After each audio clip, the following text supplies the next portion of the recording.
Previously, we closed the case known as the Frozen 12 Years. But some nights, even when you think it's over, the past has other plans. Hello again. I'm Detective Jack Marlowe. Welcome. Throughout my career, I've seen countless cases, but none were as dark, as silent as this one. Today, I'm going to tell you about that case.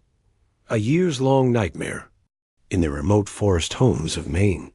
The Chainsaw Killer. It all started one night. A call over the radio. A fire in a forested area. 2 people dead inside. When my partner David and I arrived at the scene, the forest was silent. John and Martha Smith, a retired couple. Their neighbors noticed the flames and managed to put out the fire themselves. But what we saw inside was different. Both had plastic handcuffs on their wrists, their bodies covered in cuts. As my team and I investigated why and by whom this elderly couple could have been killed, 3 weeks later, a second case emerged. Again, a forested area. Again, a couple. This time, the family's familiar mailman reported a suspicious odor inside their home, alerting the police. David and I found David and Ellen Crawford. Initially, we couldn't link the 2 cases. In fact, when we entered this couple's home, we even considered a natural death until we noticed the small cuts on Ellen's body. Unfortunately, this case hit us hard, and our investigation began. But as I said, at that time, we treated the 2 cases separately. They were completely different investigations. The first case hadn't concluded, the killer hadn't been found, and then this second case exploded in the media. The public drew strong parallels between the 2. Our investigations continued for both cases, but we couldn't find any lead on the killer.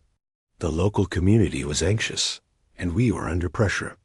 Honestly, my team and I were on edge. We feared a new murder would occur before we caught him. The only thing we could do was place plainclothes officers near the homes of families at risk. For 2 months, as if aware of our presence, there were no tips or similar incidents. Then the third case hit. Norman and Diane Miller. Their son, Liam, living out of state, couldn't reach his parents by phone and asked us to check on their home. When the teens arrived, no one answered the door, and when they entered, the scene was chilling. For the first time, the killer's behavior had changed. The victims were covered with a blanket. It was as if the killer was ashamed or knew the victims personally. While investigating the first 2 cases, we had been in contact with the families, checking if any valuables were missing, even though there were no signs of theft. In the first case, John's cherished heirloom watch was missing. In the second, Ellen's high-value gold necklace was gone. In the third case, after overcoming the initial shock, the main thing I focused on was this. Was anything missing? And that's when we found the clue. Our neighbor, Aunt Amelia, noticed that Diane's music box on the coffee table was missing. We got a description of it, and actually, finding these 3 missing items would lead us to the killer. Once we noticed these details, we alerted local gold and silver shops with a clear photo of Ellen's necklace. If the killer tried to sell it, it would be a huge lead for us. Similarly, we gave descriptions of John's watch and Diane's music box to antique shops. At this stage, since we didn't yet know the killer's motive or how quickly he left after a murder, it was likely he would try to sell the items. And then the day came. A radio call pointed to a gold-buying shop. With a mix of excitement and anxiety, we went to the location. Unfortunately, the killer wasn't there. The shop owner had ended the negotiation before we arrived. Cameras weren't common then, but with the owner's statement, we created a suspect profile. My personal hunch was that the killer was a young man, not an experienced adult. While researching this profile in a relatively small state, it was striking that no one knew him. Had he lived there for a long time, even the shop owner would recognize him. So we concluded he must be newly settled. Our security measures in the area continued, and the public's anxiety grew. Finally, we were closer to the killer. We focused on people newly arrived in the area or with limited social circles. Our attention turned to Richard, who had settled in Maine about 3 years ago and ran a small workshop. Almost no one in the community interacted with him. He wasn't outcast. He just kept to himself. When Richard's profile matched ours, I was thrilled. Now, it was just a matter of catching him and proving his crime.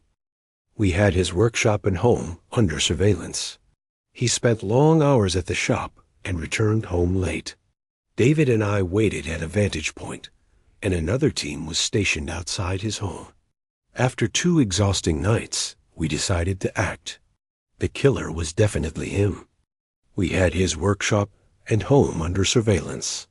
He spent long hours at the shop and returned home late. David and I waited at a vantage point, and another team was stationed outside his home. After 2 exhausting nights, we decided to act. The killer was definitely him. An undercover officer entered his shop, posing as a customer, and found the missing necklace for sale. The officer described Richard as quiet, avoiding eye contact, withdrawn perfectly, fitting a serial killer profile. The cold-blooded killer who had caused so many deaths was finally within reach. The operation day arrived. Simultaneously, we raided his shop and home with a large team. He was caught between sleep and wakefulness. We were confident he was at home because we had kept constant surveillance, but the necklace was in the shop. Unfortunately, due to procedural constraints, this was the earliest we could act. We presented the evidence to the prosecutor, who submitted it to the judge, resulting in the arrest order. The last step was getting a confession. With the necklace found in his shop, no one expected him to object. But nothing went as planned. Richard refused to admit anything. His gaze was often vacant and distant. We feared losing all our work as his detention period was expiring, so we requested an extension. Thankfully, the judge granted it, and the interrogations continued. I had forgotten sleep. All I wanted was justice, and to give good news to the victims' families and the community. On the 3rd day of his extended detention, a tip came in. Even now, it chills me to remember. Another elderly couple in the same area, Walter and Irene Collins. Though initially different, it was the same killer. But Richard was in custody. Who was this? Our first thought, could Richard have had an accomplice? But from the start, we assumed the killer acted alone. If we pursued a partner theory, all our evidence would crumble. At the scene, Walter and Irene were bound with plastic cuffs and seated, small cuts on their bodies. Except for a single detail that could change the investigation, the murder style was the same. A witness had seen someone approaching the house. Nancy, a friend of Irene, had noticed a suspicious man walking toward the Collins home. This was the breakthrough. Finally, we had a witness. He described the suspect as approximately 6 feet tall, about 130 pounds. This was a huge development. All leads pointed to Paul, the shop owner who had first tipped us off about Richard, but we were cautious. Some teams monitored Paul's shop, while David and I returned to the station to re-interview Richard. The missing necklace had been at Richard's shop, but Paul had lied. Richard had simply tried to buy it. Paul hoped to mislead us. Once we realized this, Paul was quickly arrested. At the station, we used a psychological tactic in the interview room. Photos of the victims, their families, and a random elderly couple unknown to Paul. When Paul saw the photos, his reaction was subtle disgust and fear. By the 3rd minute, he began confessing. Our plan worked. Paul detailed his motives and methods, how he restrained victims with cuffs, initially intending theft, but growing to enjoy their pleas, continuing the same pattern with each victim. Finally, after the confession and trial, Paul received a life sentence. The chainsaw killer had left his mark on the community. For privacy, names and locations have been changed. Isle and Medin.